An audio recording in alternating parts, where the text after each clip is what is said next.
¿Qué tal, amigos? Mi nombre es Ricardo Vázquez Kunze y este es su programa Pulso Parlamentario por Congreso, Televisión y Radio Congreso.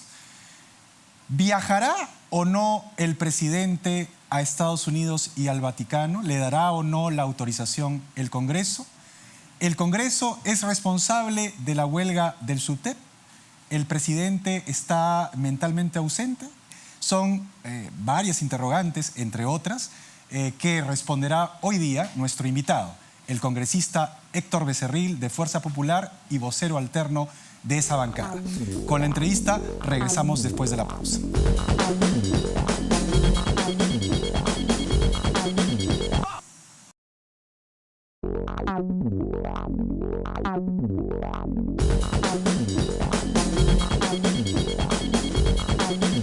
Amigos, regresamos con lo anunciado. Está con nosotros el congresista Héctor Becerril. Él es vocero alterno de Fuerza Popular y le damos la más cordial bienvenida al programa. Congresista, encantado de tenerlo acá. Bueno, usted está en el ojo de la tormenta y vamos a hablar sobre varios temas relacionados con la coyuntura, pero también con su participación en esa coyuntura.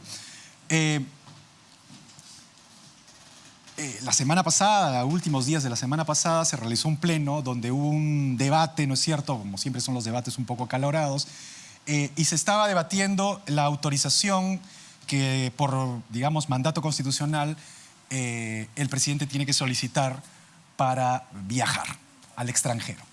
En ese debate, usted hizo una alusión al jefe del Estado.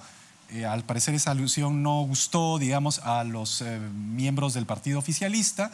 El congresista Cheput y el congresista Costa respondieron aludiendo también a la lideresa del partido mayoritario y al padre de la lideresa del partido mayoritario, y entonces se creó aparentemente un incidente, una situación, y se fue un cuarto intermedio, es decir, no se le dio la autorización por el momento al presidente para que viaje a Nueva York, a la Asamblea General y al Vaticano, según dice el presidente, para agradecerle al Papa su visita próxima en enero.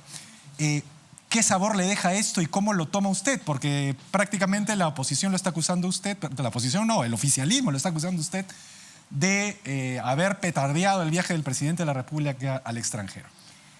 Dos cosas. En primer lugar, yo me ratifico en lo que hemos manifestado. El presidente tiene que hablar ante la ONU el día 19 de septiembre. Quiere irse el 15, 4 días antes, en medio de que el país económicamente está paralizado, en medio que hay una huelga del magisterio ya de más de 60 días que pone en grave riesgo el año escolar y no lo pueden solucionar, en medio de que en el tema de salud no hay medicinas, la atención prácticamente es un caos, en medio de que el país está paralizado. El presidente quiere escapar de los problemas. No es que él fue nombrado para gobernarnos, y ahí manifesté de que tenemos un presidente ausente, no solamente físicamente, también mentalmente. Creo que la gran mayoría de peruanos sabemos que el presidente gobierna, está en Palacio de Gobierno 2, 3 de la tarde. Y de ahí se va, chao, y se acabó. Eso lo sabe todo el Perú. Y nosotros creemos que cuando él sale de Palacio de Gobierno, mentalmente está conectado con el gobierno, está llamando, por ejemplo, a coordinar con un ministerio, con otro ministerio. No, abandona su puesto, su estatus de presidente de la República. Y eso me ratifico en ello. Ahora que el oficialismo cree que atacándonos o cree que atacando a Keiko Sofía Fujimori o achacándonos sus responsabilidades va a mejorar el gobierno, se equivocan. Vean nomás, revisen la última encuesta. 32% el mes pasado. Ahora 19% de aprobación, y lo dije en este programa y en otros. y seguirá cayendo el presidente en la medida que no escuche, que no entienda, que tiene que refrescar su gabinete. En el Perú hay gente valiosísima que podría aportar a este gobierno, que lamentablemente ahí participan los amigos, el grupo social, el círculo social del presidente Pedro Pablo Kuczynski. Para que el programa, digamos, tenga un contrapunto, haré de abogado del diablo. El oficialismo dice que es el presidente el que constitucionalmente dirige las relaciones internacionales. Como parte de esa potestad constitucional están las decisiones que toma el presidente para viajar al extranjero en el marco de la dirección de los asuntos internacionales del Perú. Entonces, evidentemente hay acá dos polos, porque el Congreso también tiene el derecho a autorizar o a no autorizar un viaje. Pero la pregunta es si en este caso el Congreso no está interviniendo en una función específica del presidente, que es decidir, ¿no es cierto?, por qué rumbo van las relaciones internacionales, independientemente, digamos, del contexto nacional. O sea, entonces, el Congreso simplemente es mesa de partes, donde el presidente viene y dice, me quiero ir de tal fecha, y el Congreso simplemente aprueba. No, pues, hay un control político. Y en este caso, como repito, irse 9 días. ¿Por qué irse el 15? Si el 19 es su intervención en la ONU. O sea, eso es lo que nosotros criticamos y creemos que como Congreso que hacemos el control político y él, por lo menos, pues, que... ¿Usted cree, congresista, que el presidente debería explicar entre el 19 y el 15 qué es lo que va a hacer en Nueva York o en Estados Unidos antes de presentarse a la Asamblea General? Y justamente porque queremos una explicación es que no se ha denegado el viaje. Es un cuarto intermedio. Ha quedado un cuarto intermedio, toda vez que el 7 es el siguiente pleno, el viaje, en el peor de los casos, para el Perú sería el 15, o sea, hay tiempo. ¿Por qué tanta desesperación? O sea, ¿no quieren que cumplamos nuestra función de fiscalización? No, pues sí lo vamos a hacer.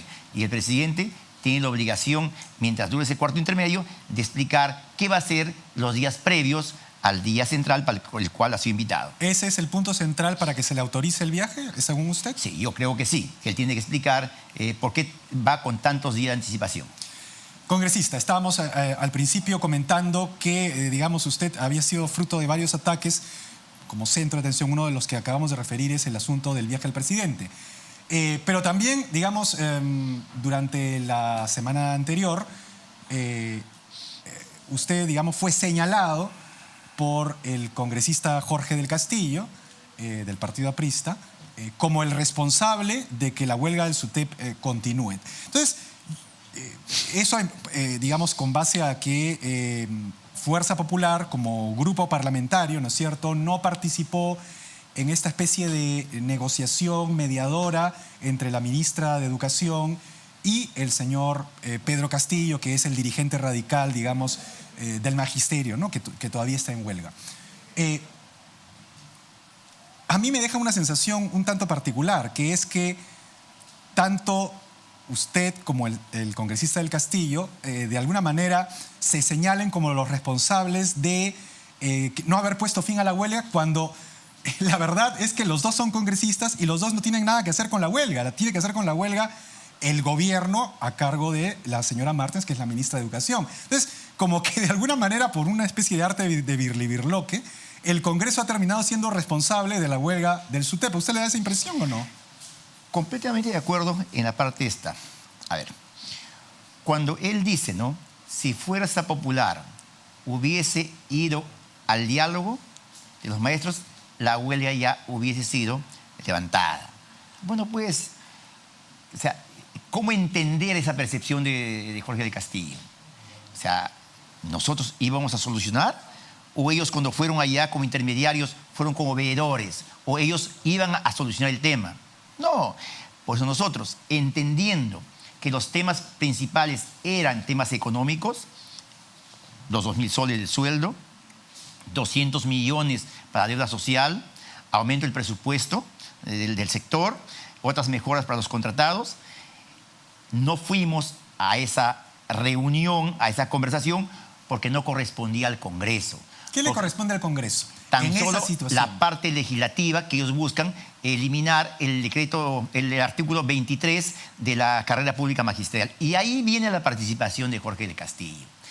Él me busca con muchos días de anticipación a esa reunión a presentar, y me lo presenta, me lo envía por WhatsApp, un proyecto de ley donde en forma totalmente irresponsable Jorge del Castillo estaba buscando que los maestros, después de 3 evaluaciones, puedan continuar en las aulas. Le dije que no era correcto eso, que eso significaba pues tirar todo el esfuerzo para que los mejores maestros estén en las aulas, y yo no iba a aprobar eso. Después, con ese mismo proyecto, fue a Daniel Salaverry, que tampoco lo firmó, pero sí lo firmaron 4 voceros. Bueno, que son los mismos que estuvieron haciendo de bisagra entre la señora Martens y el señor Castillo. Entonces, eso él les ofrece a los maestros.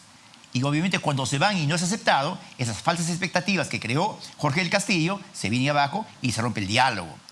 Y una cosa clarísima, todos los que acudieron al acuerdo nacional, todos han escuchado de parte del congresista Wilber Rosas, que también firma este proyecto de ley, que dijo: el señor del Castillo está mintiendo cuando dice que esto ha sido un borrador. No ha sido un borrador, ha sido un proyecto de ley que le hemos firmado y que él después no lo presentó, no sabemos por qué. Él dice que recibió un proyecto y que las firmas son, digamos, de recibido. Bueno, tan falso como que lo demostré en un programa de televisión, y yo tengo el WhatsApp que lo mostré, donde él me dice: te envío mi proyecto de ley. Y ese fue un proyecto de ley de Jorge del Castillo, y así lo hizo saber, como digo, en el acuerdo nacional, no en cualquier escenario, el colega Wilber Rosas. Pero bueno, yo entiendo que a veces hay que tener mucha valentía para aceptar una responsabilidad. Veo que Jorge del Castillo no lo tiene. Él quiere seguir culpando al fujimorismo. Pero bueno, es problema de él. Nosotros seguiremos trabajando en lo que nos compete, digamos, en lo que está en nuestras competencias, para poner nuestro grano de arena. Ojalá se pueda solucionar esta huelga. A ese punto quería ir. Usted nos dice que lo que le compete al gobierno, al Congreso, ¿no es cierto?, es de alguna manera facilitar la legislación para que dentro de, digamos, ese marco se solucione la huelga en lo que tiene que ver con legislación. La líder de la oposición, la señora Fujimori, dio un mensaje a través del Facebook la semana pasada, ofreciendo precisamente estas facultades legislativas al Ejecutivo, que no ha tomado, ¿no es cierto? Pero mi pregunta acá es, legislativamente, ¿qué se le podía dar o qué se podía hacer, ¿no es cierto?, para solucionar la huelga? Toda vez que lo que está en discusión precisamente es un punto de la ley, que es si hay o no hay meritocracia, si hay o no hay, digamos, evaluaciones que conlleven en última instancia una sanción, que es el que no aprobó, pues, después de varias capacitaciones, la tercera evaluación, tiene que salir del magisterio. Si ese es el punto legislativo, y eso es lo que ofrece la líder de la oposición, ¿no estaría de alguna manera bien lo que estaba planteando el Castillo? No. Nosotros, entendiendo de que los temas fundamentales eran económicos y había un tema legislativo, entonces Keiko Sofía ofrece facultades legislativas para que de una vez no haya pretextos y ahí se solucione el problema en sí. Pero el gobierno no lo tomó, parece que no le da mucha importancia a este tema de la huelga. Como que se fue rubricado con la soberbia de la ministra, que nunca lo recibió a los maestros, ¿no? Y en su 12º piso, y ellos en el primer piso, y los congresistas haciendo, pues, de mensajeros, ¿no?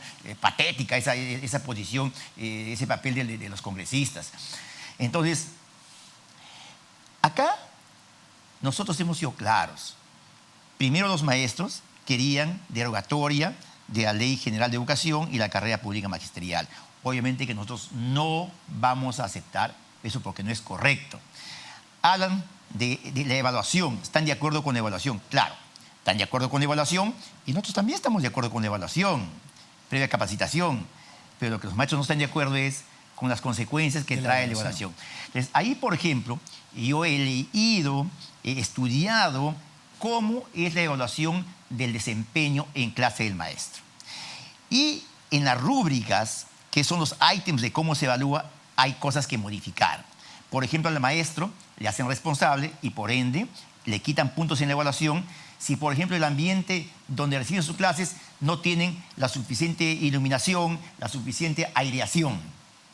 Pregunto yo, cuando el maestro llega a la sierra, a un lugar apartado o a la selva, le dan Donde hay un aula. Un foco de 50. Le ¿no? dan un aula.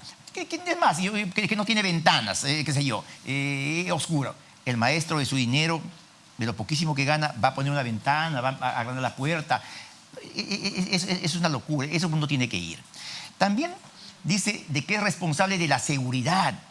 O sea, si va a un aula y también el techo está que se cae, o sea, y veo que se va a caer, entonces también o sea, la evaluación no es, digamos, en todos los parámetros correctos. También dice que el estudiante, un cierto porcentaje, tienen que estar atentos. Pregunto yo, con los grados de anemia que tenemos, desnutrición, los niños ni siquiera toman desayuno, no tienen ni siquiera un poquito de glucosa en el cerebro para prestar atención, por eso se duermen.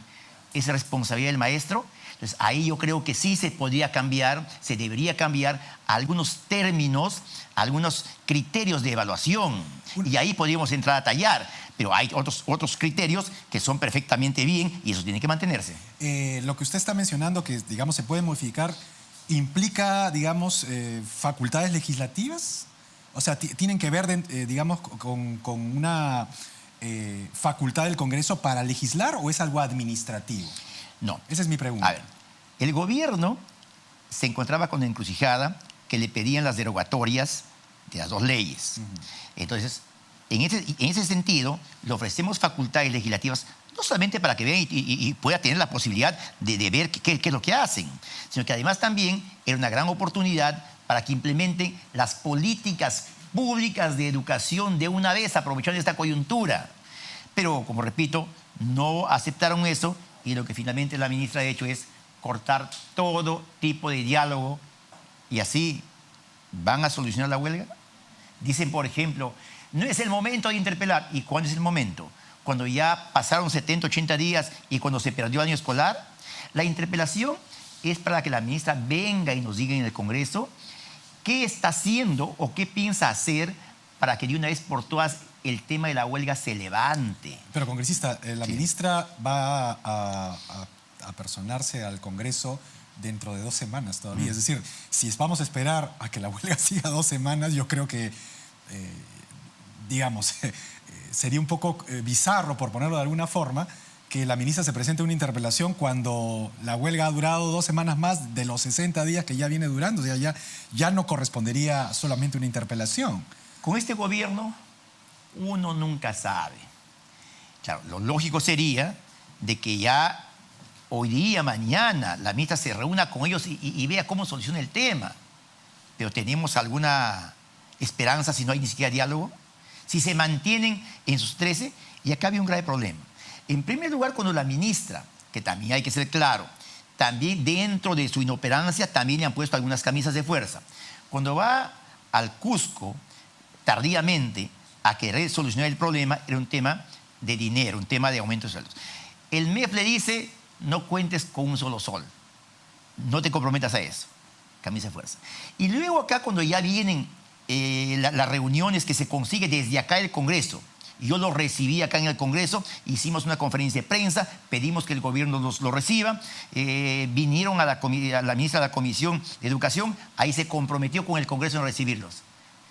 Y cuando los iba a recibir, porque demoró desde las 5 de la tarde hasta las 11 de la noche más o menos en que se produzca el primer contacto vía los congresistas. Porque el ministro del Interior le pone la otra camisa de fuerza. No te puedes reunir con ellos porque son terroristas. Entonces, eso significa... Bueno, pero es una camisa que no funcionó con usted, por ejemplo, porque usted sí los recibió. Yo hasta el momento, y lo digo con total seguridad y tranquilidad, el ministro Basombrío nunca, hasta el momento, ha demostrado esa relación que dice que Pedro Castillo representa al CONARE Proseguir y al CONARE Movadef. Nunca lo demostró. Vino acá igual con bombos y platillos que voy a mostrar, no demostró nada. Eso significa que este gobierno no tiene un líder. Porque si había un presidente y llama a su consejo de ministros con el premier y ven todos en una sola idea cómo solucionamos el problema. Acá, por un lado, el ministro dice, no los recibas porque finalmente son terroristas. La ministra los quiere recibir. El presidente da un mensaje a la nación el mismo día que la ministra se presenta. Así es. Y además, la ministra dice, a partir del día lunes, dice el jueves, del día lunes, despido y descuentos. El presidente va a Tarma, me parece, y dice, no, yo los voy a recibir, yo voy a conversar con ellos. Un gobierno que cada uno anda por su lado se dispara porque no hay un liderazgo. Y ahí repito nuevamente, el presidente no está gobernando.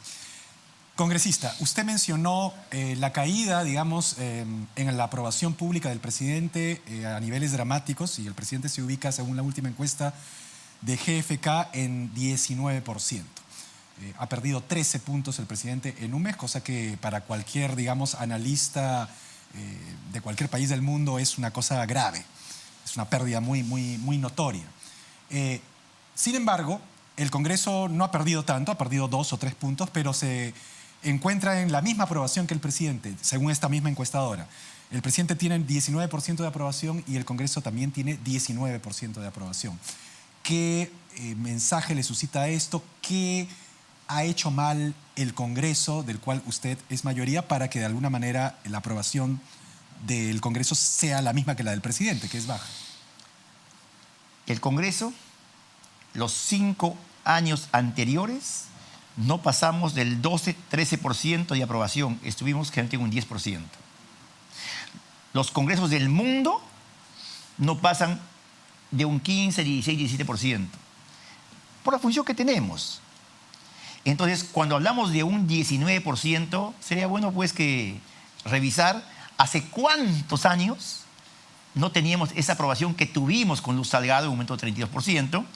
Fue histórica esa aprobación. Y ahora 19% es una aprobación altísima para el Congreso. Diferente que el presidente, que andaba pues en los 70 y tantos, haya tenido ese desplome tan fuerte. Nosotros nos mantenemos en una posición importante. O sea, yo no me siento mal por eso. Es importante la aceptación que tiene el Congreso con ese 19%. Sin embargo, el presidente cree que porque gasta millones de soles del impuesto de todos los peruanos en pagar a los medios de comunicación, no a todos, a la gran mayoría, por consultorías, avisajes, publicidad y otras cosas que se inventan, cree que así va a mejorar su percepción. El presidente cree que utilizando los medios de comunicación para que ataquen a la oposición, queriendo ponernos el mote de obstruccionistas, levantando noticias que no tienen por qué levantarlas, culpándonos a nosotros que somos responsables de la huelga magisterial, cree que así va a mejorar su performance. Que mire las encuestas. Presidente, dése cuenta cómo va. Que los medios no le engañen. Usted no puede gobernar a punta de titulares. Le han engañado que usted puede gobernar con titulares, los medios de comunicación.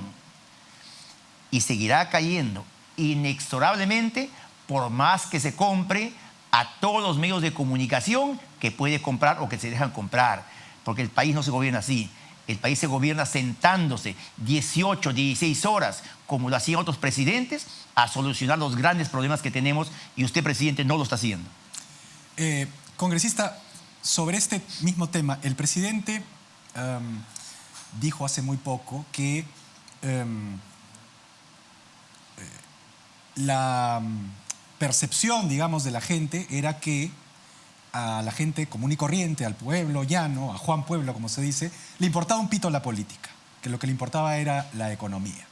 Sin embargo, en la encuesta que estamos refiriendo, estamos comentando, la opinión pública preguntada sobre esa percepción del presidente opina totalmente lo contrario. Creo que en un 80 o 70% no están de acuerdo con lo que dice el presidente sobre su percepción del pueblo. Es decir, le están diciendo, sí, nos interesa la política.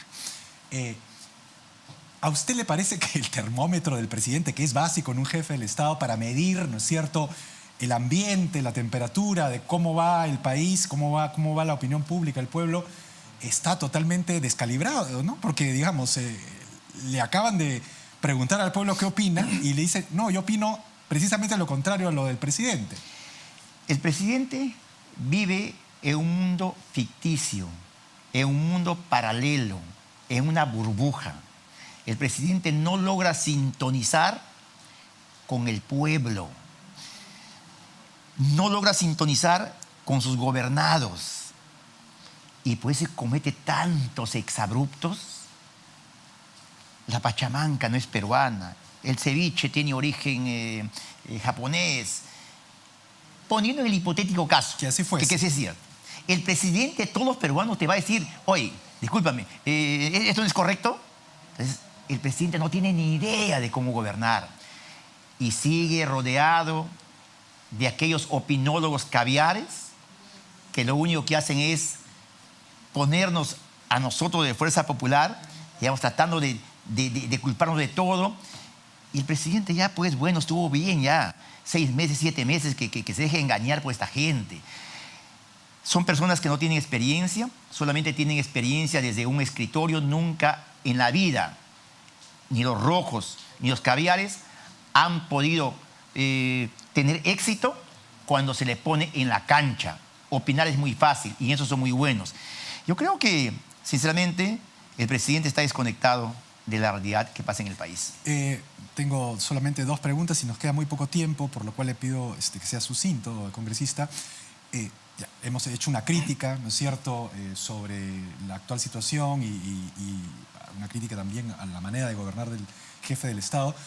Pero usted, como congresista, que además tiene experiencia y además es vocero alterno de Fuerza Popular, dígame 5 cosas que debería hacer el presidente, que debería cambiar el presidente, actitud, en fin, una serie de ítems para cambiar el rumbo y que el país empiece a sentir un liderazgo que, según usted, falta. En primer lugar, el presidente tiene que refrescar su gabinete. Inmediato. No puede haber un premier que a la vez sea ministro de Economía. Es una aberración. Por los tiempos, por la situación económica que pasa el país. ¿Cuál es el mensaje? No hay otra persona más capaz que él. En el Perú solamente hay uno que puede ocupar esos 2 cargos. Ese es el mensaje. Primero, tiene que refrescar su gabinete. Segundo, cuando vemos que el tema fundamental es, y que el Perú así lo manifiesta en forma generalizada, quiere lucha contra la corrupción. ¿Qué hace el presidente? Un mensaje errado. Justamente a las procuradoras que tienen una gran imagen como Julia Príncipe, lo saca de la defensa jurídica del Estado. Eso también, obviamente, totalmente equivocado. Ahí, y se pidió en su momento, que replantee esa posición. Vamos de una vez yendo al tema central. No se trata de personas. La Defensoría, la Procuraduría General de la República. A eso tenemos que apuntar. Y ahí también se tiene que apuntar de una vez por todas a fortalecer lo que es la Contraloría General de la República. Que el país sienta y vea que el presidente está preocupado de la lucha anticorrupción. Grave error. Hay sí, pues sí, algunos indicios que al presidente lo relacionan con la interoceánica, por el cual Alejandro Toledo está con orden de extradición, ¿no es cierto? ¿Cuánto tiempo demoró la ministra de Justicia en contratar a un abogado para que vea ese caso? La sensación también que hay ahí es de que nadie hace nada por ese tema. Entonces yo creo que tiene que dar muestras de una lucha contra la corrupción inmediata. Otro tema, economía. Un momentito. El mismo presidente sale a quejarse y dice, no hay inversión privada. Ya se entiende, pero es un gobierno que no concita la expectativa, no viene de la inversión privada. La pública depende, ¿de quién depende? Del gobierno. Y dice, la burocracia impide de que podamos reactivar la economía incentivando el gasto público. ¿Y de quién depende de eso? ¿Depende de nosotros? ¿De quién depende? No depende de él. Entonces yo creo que en economía tienen que tomar ahorita acciones rápidas e importantes para comenzar a reactivar la economía. Y ahí viene también, ¿cuánto tiempo estamos ya en la reconstrucción con cambios? Tienen que ponerle acelerador a esa reconstrucción con cambios. Ya va a pasar un año. Ojalá que Dios no quiera. Podría venir otro fenómeno del Niño y no comenzamos a trabajar en esto. Son puntos que el presidente tiene que estar en el día a día y con eso, con toda seguridad, va a mejorar su performance. Congresista, yo le agradezco mucho su participación en el programa. Esperamos tenerlo una próxima vez. Encantado, como siempre. Vamos a un corte y volvemos con lo último de esta emisión.